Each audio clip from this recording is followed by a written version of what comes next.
بەناوی خودای گەورەوی میهرەبان، ملیارەها ملیار حەمد و سەنا و سپاس و ستایش بۆ ئەڵڵای تاک و تەنها کە خاوەنی هەموو ناز و نیعمەتەکانە.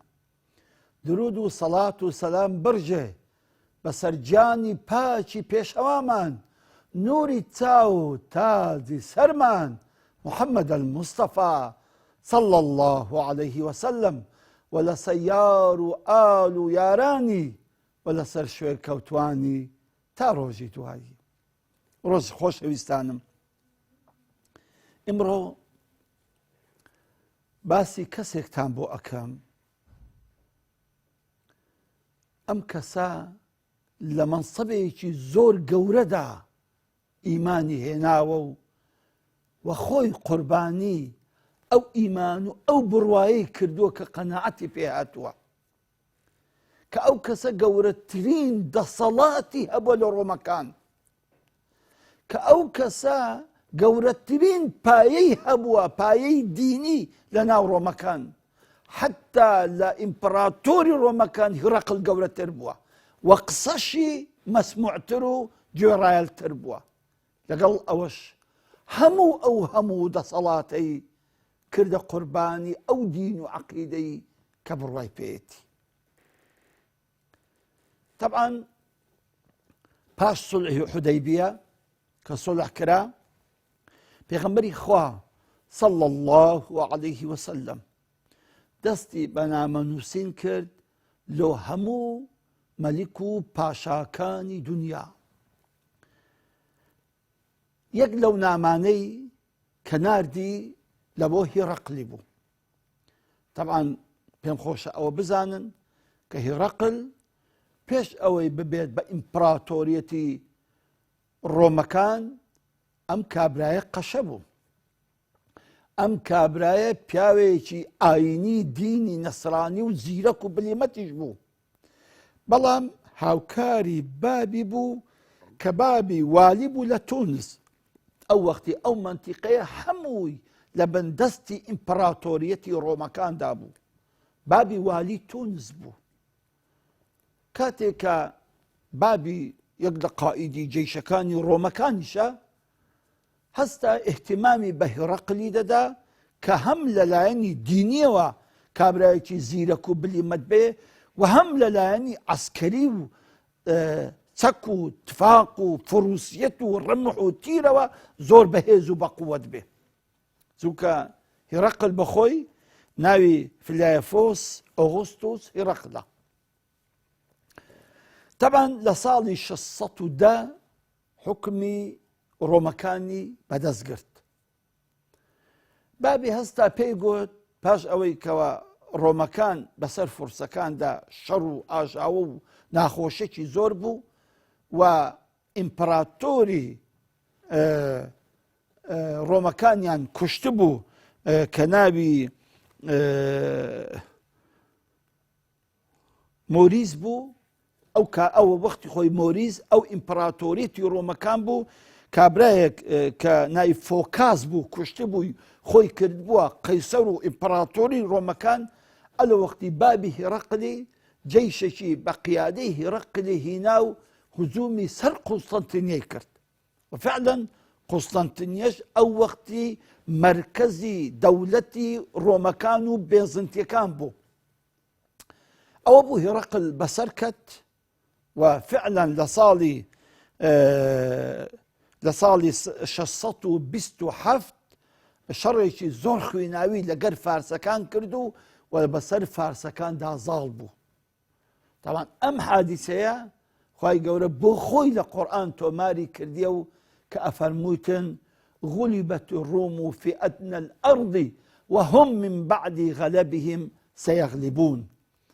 طبعا أم حادثة يعني زۆر هەیبەتی دەوڵەتی ڕۆمی هیناوە و هیرەقل بوو پیاوێکی قەومی و پیاوێکی دینی دەرەجە یەک لە ناو دەوڵەتی ڕۆمەکاندا، بۆیە نەزری کردبوو ئەبێت بە پێیان حتا بەیت المەقدس بچێتن.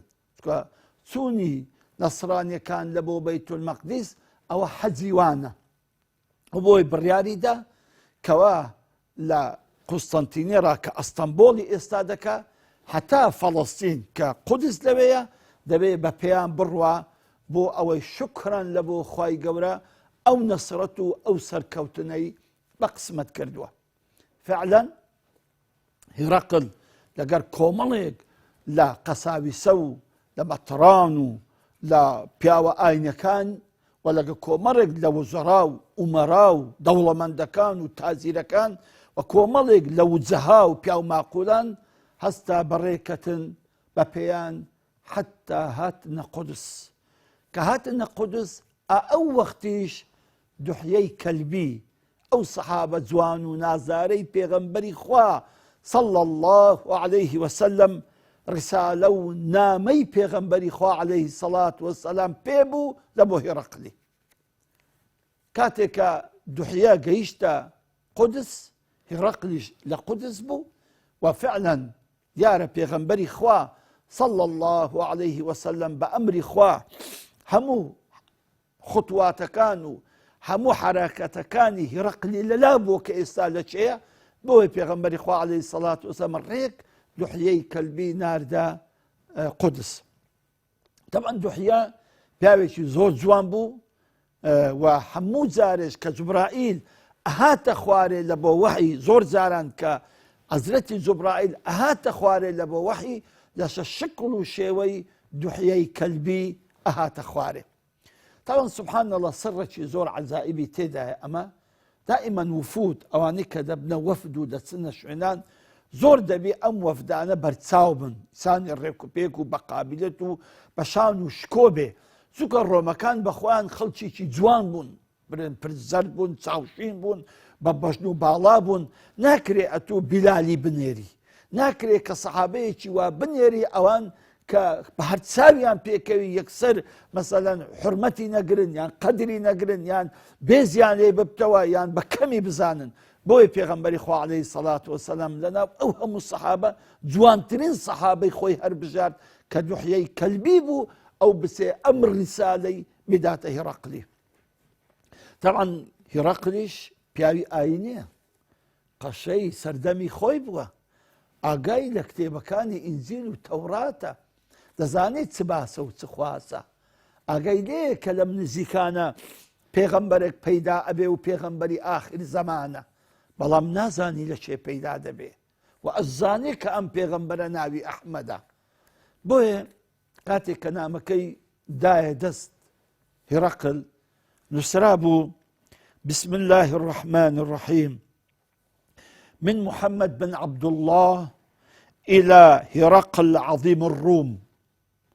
لا أو نامية لمحمد كري عبد الله بو هرقل قوري الرومكان سلام على من اتبع الهدى. سلام إخوان لبو أو لصر أو كسان به كبدواي هدايته ري راز دكون. أما بعد باشان فإني أدعوك بدعوة الإسلام. من بانقد دكم كبيد ببيد بمسلمان داخلي إسلام بي أسلم تسلم.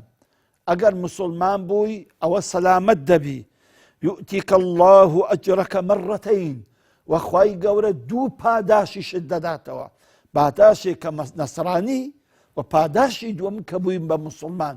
بوي هر نصرانيك هر يهوديك بيتنا وإسلام خوا دو زاران پاداشی دەداتەوە. پاداشێک ئەوە کە دینێک پێشتر لەسەر دینێک بووە کە ئەهلی کتابە، پاشان پاداشی دینی دووەمیشی دەداتەوە کە ئیسلامە.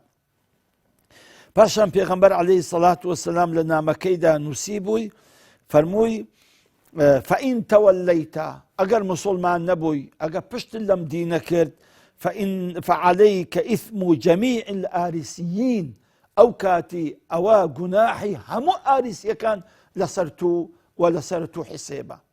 طبعا أو آرسيانا تشين إن شاء الله لحلقة كان دهاتو بوتان باز دكم كأم آرسيانا تشين كبيغمبر إخوة عليه الصلاة والسلام بهرق الدلي أجر مسلمان نبي جناحي هم آرسيا كان لسر شانو لسر ملي توبيتا بوي أو آية شيء أو آية قرآن شيء لبون يسيبوا بيغمبر إخوة صلى الله عليه وسلم كخواي قوراء فرميتن قل يا أهل الكتاب تعالوا إلى كلمة سواء بيننا وبينكم ألا نعبد إلا الله ولا نشرك به شيئا ولا يتخذ بعضنا بعضا أربابا من دون الله فإن تولوا فقولوا اشهدوا بأننا مسلمون.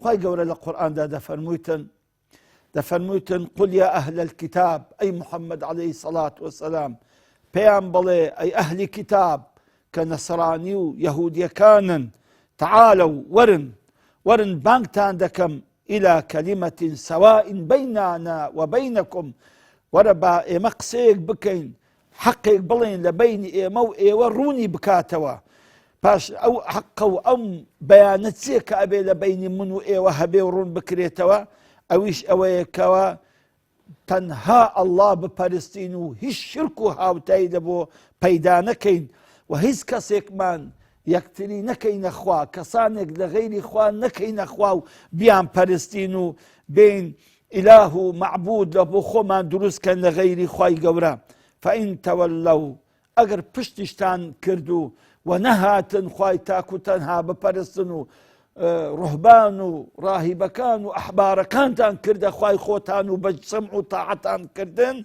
أو كاتب بزانن كإيما مسلمانين وإيما وبرين زكاتك هرقل أو نامي خوين دوا يقيني بو كبراستي أوي كأمنا مينوسي وبيغمبري خوايا صلى الله عليه وسلم بلام كو ملك برسيار هي كو ملك توزيحات ورون كرنوي دبي شون لو بيغمبر ببرسم شون لصفاتي ببرسم كو ملك برسياري لناو مشكا وبياو عقلا لبر اوي بخوي قشب وزور جوان لديني خوا شعر زايا بويا قوتيا عسكركاني برون بقرن بزان كسيك هيا كنيزيشي او محمد بي نيزيشي صاحبي امر رسالة بي تاكو كوملك برسيار من هيلي بكم بلكو جوابم داداتوا قدري خواي قبر لو كاتش ابو سفيان كخلشي مكة ونيزيشي بيغمبر عليه الصلاة والسلام وحمو اوصافي او بيغمبر للاي ابو سفيان كمسلمان يجنو دجمنيتي او كاتي ابو سفيان لغزبو لفلسطين لبروي لشام كاشياء واشتكاني خويا فرشتبو هاتبون سريشيان لغزه دابو او وقتي غزه او وقتي شويني تجاري زور مهم بو لسر بحره الو كاتيرا عسكر كاني روما كان بانجي ابو سفيان وجماعتك تازير كان ينكرد تيان قربان ابو هرقل ويدا فرمو بقرمان كون لبو قصر ذات سي رويدا هرقل سي برسي ابو سفيان سي جواب داوا ان شاء الله لحلقه دهاتو بوتان بازكم. والسلام عليكم ورحمه الله وبركاته.